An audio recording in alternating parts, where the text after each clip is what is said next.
മറിയത്തോട് പ്രാർത്ഥിക്കുന്നു.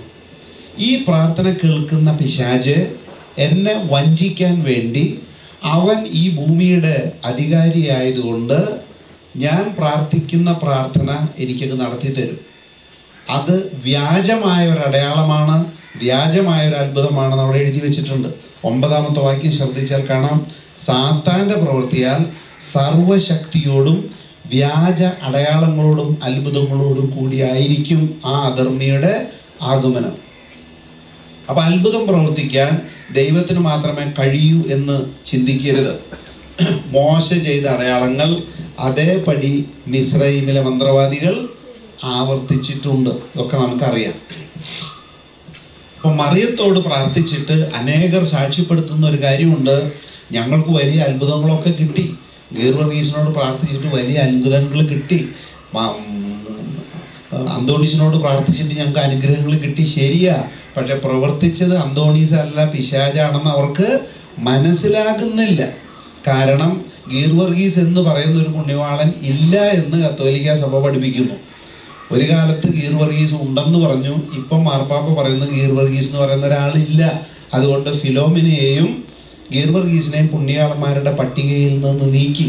1967 23-ാം യോഹന്നാൻ മാർപ്പാപ്പയാണ് നീക്കിയത്. പക്ഷെ ഇന്നും അവർ ഗീർവർഗീസിനോട് പ്രാർത്ഥിക്കുന്നുണ്ട്, ഗീർവർഗീസ് അത്ഭുതം പ്രവർത്തിക്കുന്നുണ്ട്. അപ്പം ആ സഭയുടെ പരമാധികാരിയായ മാർപ്പാപ്പ പറയുന്ന അങ്ങനെ ഒരാളില്ല. പക്ഷെ അദ്ദേഹത്തിൻ്റെ പേരിൽ ഇപ്പോഴും ജനം അത്ഭുതങ്ങൾ പ്രാപിക്കുന്നുണ്ടെങ്കിൽ അതിൻ്റെ പുറകിലുള്ളതാരാ? അതാണ് പിശാച്. അവൻ സകല വ്യാജ അടയാളങ്ങളും പ്രവർത്തിക്കും. അതിൻ്റെ 10-ാമത്തെ വാക്യം കാണുന്നത്, നശിക്കാനിരിക്കുന്നവരുടെ മേൽ എല്ലാ കുതന്ത്രങ്ങളും പ്രയോഗിക്കും. കാരണം രക്ഷയുടെ മാർഗത്തിൽ അല്ലാത്തവനെ വഞ്ചിക്കാൻ പിശാച് തൻ്റെ പുസ്തകത്തിലുള്ള എല്ലാ ട്രിക്കുകളും ഉപയോഗിക്കും. പിന്നെ കാണുന്നത്, കാരണം സത്യത്തെ സ്നേഹിച്ച് രക്ഷ പ്രാപിക്കാൻ അവർ വിസമ്മതിച്ചു. ആരാണ് സത്യം? സത്യവാൻ എന്ന് പഴയ നിയമത്തിൽ പേരെടുത്ത് പറഞ്ഞിരിക്കുന്നത് യഹോവയാണ്. പുതിയ നിയമത്തിൽ ഞാനാണ് സത്യം എന്ന് പറഞ്ഞത് ആരാ? കർത്താവായ യേശു ക്രിസ്തുവാ. അപ്പോൾ പഴയ നിയമത്തിലെ സത്യവാൻ യഹോവയും പുതിയ നിയമത്തിലെ സത്യം എന്ന് പറയുന്നത് ക്രിസ്തുവുമാണ്. അപ്പം യേശു ക്രിസ്തുവിലൂടെ സകലരെയും അനുഗ്രഹിക്കാൻ നോക്കിയിരിക്കുന്ന യഹോവയായ ദൈവം തൻ്റെ പുത്രൻ അവർക്ക് വേണ്ടി ക്രൂശിൽ മരിക്കാൻ തയ്യാറായിട്ടും അവനോട് പ്രാർത്ഥിക്കാതെ മരിച്ചു മണ്ണായി കിടക്കുന്ന ഒരു വ്യക്തിയോട് പ്രാർത്ഥിക്കുമ്പോൾ ആ വ്യക്തി നശിച്ചു പോകണം എന്ന ഉദ്ദേശത്താൽ ദൈവം എന്ത് ചെയ്യുന്നു? തൊട്ട് താഴെ വായിക്കാം, 11-ാമത്തെ വാക്യം, അതിനാൽ തെറ്റായത് ശരിയെന്ന് വിശ്വസിക്കേണ്ടതിന് അവരുടെ മേൽ ദൈവം ശക്തമായ മിഥ്യാബോധമയക്കും. അപ്പോൾ മാതാവിനോട് പ്രാർത്ഥിക്കുന്ന, അന്തോണീസിനോട് പ്രാർത്ഥിക്കുന്നവരുടെ മേൽ പിശാച് വ്യാജമായ ഒരു അടയാളവും അത്ഭുതവും പ്രവർത്തിച്ച് അവനെ സന്തോഷിപ്പിക്കുമ്പോൾ ദൈവം എന്ത് ചെയ്യും? അത് തന്നെയാണ് സത്യമെന്ന് വിശ്വസിക്കാൻ ദൈവം ബോഷ്കിൻ്റെ ആത്മാവിനെ അവനയച്ചു കൊടുക്കും. അനന്തര ഫലം എന്താണ്? 12-ാമത്തെ വാക്യത്തിൽ പറയുന്നു, അങ്ങനെ സത്യത്തിൽ വിശ്വസിക്കാതെ അധർമ്മത്തിൽ സന്തോഷിച്ചവർ എല്ലാവരും ശിക്ഷിക്കപ്പെടും. ഈ വാക്യം ഈ ഭൂമിയിൽ ഒരു മനുഷ്യൻ എന്നെ പഠിപ്പിച്ചതല്ല. കാരണം ഞാൻ ഒരു മാതൃഭക്തനായിരുന്നു. എൻ്റെ ജീവിതത്തിൻ്റെ തകർച്ചയുള്ള ഒരുപാട് സന്ദർഭങ്ങളിൽ ഞാൻ കണ്ണുനീരോടുകൂടെ മറിയത്തോട് മുട്ടിന്മേൽ നിന്ന് പ്രാർത്ഥിക്കുകയും എനിക്ക് അനുഗ്രഹങ്ങൾ കിട്ടുകയും ചെയ്തിട്ടുണ്ട്. ബോംബെയിലെ ഒരു അച്ഛനുണ്ട്. എന്താ അച്ഛൻ്റെ പേര്? ബാന്ദ്രയിലാണ്. അച്ഛൻ്റെ പേര് ഞാൻ മറന്നുപോയി.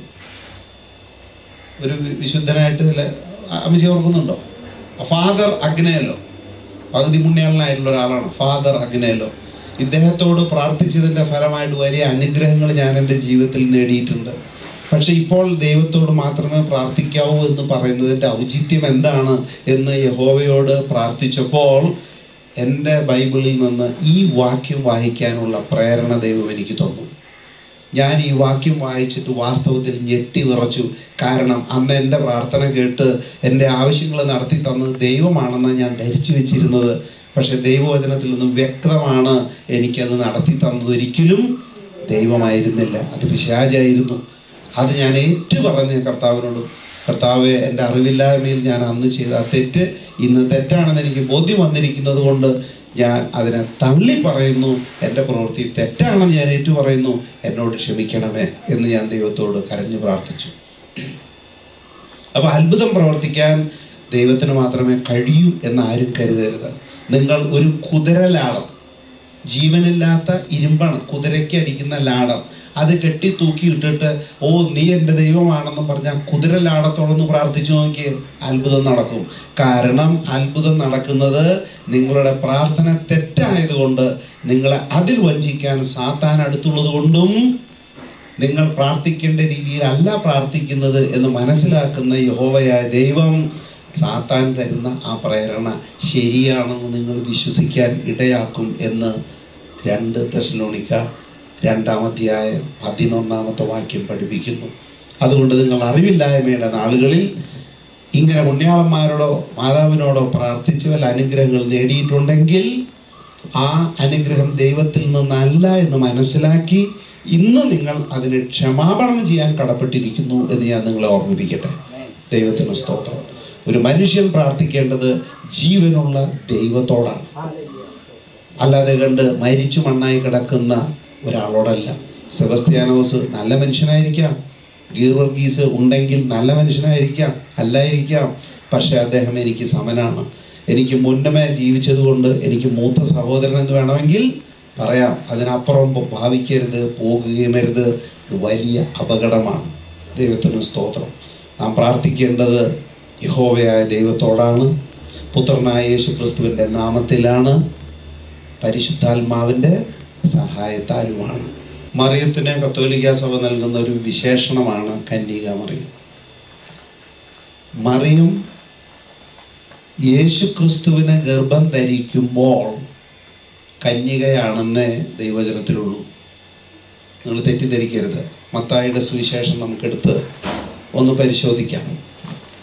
മത്തായിയുടെ സുവിശേഷം 1-ാം അധ്യായം അതിന് 22-23 വാക്യങ്ങളിൽ കാണുന്നു, കന്യക ഗർഭം ധരിച്ച് ഒരു പുത്രനെ പ്രസവിക്കും. ഇവിടെ പറഞ്ഞിരിക്കുന്നത് മറിയം പ്രസവിച്ചതിന് ശേഷം കന്യകയായിരിക്കുന്നതാണോ? അല്ല. കാരണം മറിയം ഗർഭം ധരിക്കുന്നത് ഒരു മനുഷ്യനിൽ നിന്നല്ല എന്ന് വെളിപ്പെടുത്തുകയാണ് ലക്ഷ്യം. കാരണം ഈ ലോകത്തിലെ ഒരു സ്ത്രീക്കും ഒരേ സമയം കന്യകയും അതേസമയം ഗർഭിണിയും ആയിരിക്കാൻ സാധിക്കില്ല. ഒരു പുരുഷന്റെ പ്രവൃത്തിയാലാണ് ഒരു സ്ത്രീ ഗർഭം ധരിക്കുന്നത് എങ്കിൽ ഗർഭം ധരിക്കുന്നത് വരെ അവൾ കന്യകയായിരിക്കും. പക്ഷെ ഗർഭം ധരിക്കുന്ന സമയത്ത് അവൾ കന്യക ആവില്ല. കാരണം അവൾക്ക് കന്യകത്വം നഷ്ടപ്പെട്ടിട്ടല്ലാതെ ഗർഭം ധരിക്കാൻ സാധിക്കില്ല. ഇവിടെ എഴുതി വച്ചിരിക്കുന്നത് കന്യക ഗർഭം ധരിച്ച് ഒരു പുത്രനെ പ്രസവിക്കും, അവൻ ഇമ്മാനുവേൽ എന്ന് വിളിക്കപ്പെടും. അത് കറക്റ്റാണ്. അപ്പൊ കന്യകയായിരിക്കുമ്പോഴാണ് മറിയം ഗർഭം ധരിച്ചത്. അത് ഹിസ്റ്ററിയുമായിട്ട് പൊരുത്തപ്പെടുന്നുണ്ട്. കാരണം അവൾ യൗസേപ്പ് എന്ന യുവാവുമായിട്ട് വിവാഹ നിശ്ചയം കഴിഞ്ഞവളാണ്. എന്നാൽ അവർ തമ്മിൽ ഒരുമിച്ച് വസിച്ചിട്ടില്ല. അതുകൊണ്ട് അവൾ നിശ്ചയമായിട്ടും കന്യകയാണ്. ആ കന്യകയായ അവസരത്തിൽ അവൾ ഗർഭം ധരിക്കും. പക്ഷെ കന്യക പ്രസവിക്കുമെന്നുണ്ടോ? ഇല്ല. ഇനി കന്യക യേശു ക്രിസ്തുവിനെ പ്രസവിച്ചപ്പോൾ തന്നെ അവളുടെ കന്യകത്വം നഷ്ടപ്പെട്ടു. കാരണം കന്യകത്വം നഷ്ടപ്പെടാതെ മറിയത്തിന് പോലും പ്രസവിക്കാൻ സാധിക്കില്ല. ഇനി മറിയം ഒരു കുഞ്ഞിനാണ് ജന്മം കൊടുത്തതെങ്കിൽ അങ്ങനെയും പറയാം. മറിയം ഏറ്റവും കുറഞ്ഞത് യേശു ക്രിസ്തുവിനെ കൂടാതെ 6 പ്രാവശ്യമെങ്കിലും പ്രസവിച്ചിട്ടുണ്ടെന്ന് ബൈബിൾ വ്യക്തമായി പഠിപ്പിക്കുന്നുണ്ട്. ഇത് ബൈബിൾ അറിഞ്ഞുകൂടാത്തവർക്ക് എന്ത് തോന്നിയാസം വേണമെങ്കിൽ പറയാം. പക്ഷെ ബൈബിൾ അറിഞ്ഞവർക്ക് അതിനൊരു പ്രയാസമില്ല തെളിയിക്കാം. കാരണം ഞാൻ യേശു ക്രിസ്തു ആണ് എന്ന് പറഞ്ഞ് അനേകർ വരും എന്ന് കർത്താവ് തന്നെ പറഞ്ഞിട്ടുണ്ട്, ഇല്ലേ? പലരും എൻ്റെ നാമത്തിൽ വരും. ഇന്ന് കേരളത്തിൽ ഞാനാണ് യേശു ക്രിസ്തു എന്ന് അവകാശപ്പെടുന്ന പലരുമുണ്ട്. കോട്ടയത്ത് ചെന്നാൽ ശാന്തമാമ എന്ന് പറയുന്ന ഒരു പെണ്ണുണ്ട്, അവൾ പറയുന്നത് ഞാൻ യേശു ക്രിസ്തു ആണെന്നാ. ഇടുക്കിയിൽ ഒരു ജോസഫ് ചേട്ടനുണ്ട്, പുള്ളി പറയുന്നത് ഞാൻ യേശു ക്രിസ്തു ആണെന്നാ. പാലാരിവട്ടത്ത് ഒരു അഡ്വക്കേറ്റ് ഉണ്ട്, പുള്ളി പറയുന്നത് ഞാൻ യേശു ക്രിസ്തു ആണെന്നാ. ഇവരൊക്കെ യേശു ക്രിസ്തു ആണെന്ന് പറയുമ്പോൾ നമ്മൾ കരുതിക്കേണ്ട കാര്യമൊന്നുമില്ല. യേശു ക്രിസ്തു എവിടെ നിന്ന് വരും എന്ന പ്രവചനം പരിശോധിച്ചിട്ട് ഇവർ ക്രിസ്തു ആണോ കള്ളനാണോ നമുക്ക് തിരിച്ചറിയാം. എവിടെ നിന്നാണ് യഥാർത്ഥ മശിഹ ജനിക്കേണ്ടത്? യൂദായിലെ ബെത്ലഹേമേ, നീ യഹൂദ പട്ടണങ്ങളിൽ ചെറുത് എങ്കിലും നിന്നെ ഭരിക്കാനുള്ളവൻ നിന്നിൽ നിന്ന് പുറപ്പെടും. അപ്പൊ ഈ ജോസഫ് ചേട്ടൻ ജനിച്ചിരിക്കുന്നത് യൂദായിലെ ബെത്ലഹേമിൽ നിന്നാണോ? ആണെങ്കിൽ അദ്ദേഹം ക്രിസ്തുവാകാനുള്ള സാധ്യത തള്ളിക്കളയരുത്. ആണോ? അല്ല. അപ്പൊ അതുകൊണ്ട് അങ്ങേർക്ക് പോകാം. നീയും സ്ത്രീയും തമ്മിലും നിന്റെ സന്തതിയും അവളുടെ സന്തതിയും തമ്മിൽ ഞാൻ ശത്രുത ഉളവാക്കും, അവൻ നിന്റെ തല തകർക്കും. അപ്പൊ പിശാചിന്റെ തല തകർക്കുന്നത് ഒരു പെണ്ണല്ല, തല തകർക്കുന്നത് അവനാണ്. അപ്പൊ ശാന്തമാമയ്ക്ക് വീട്ടിൽ പോവാം, കാരണം ശാന്തമാമ പെണ്ണാണ്, ആണല്ല. മനസ്സിലായോ? എനിക്ക് വേണമെങ്കിൽ ഞാനാണ് യേശു ക്രിസ്തു എന്ന് പറഞ്ഞിട്ട് വരാം. ഇപ്പൊ തലയ്ക്ക് പിരികളൊക്കെ ഞാൻ അങ്ങനെ പറഞ്ഞുവിടാന്നൊന്നുമില്ല. നാളെ ഞാൻ ചിലപ്പോൾ പറഞ്ഞു വരും. നിങ്ങളൊന്നും വിശ്വസിക്കരുത്.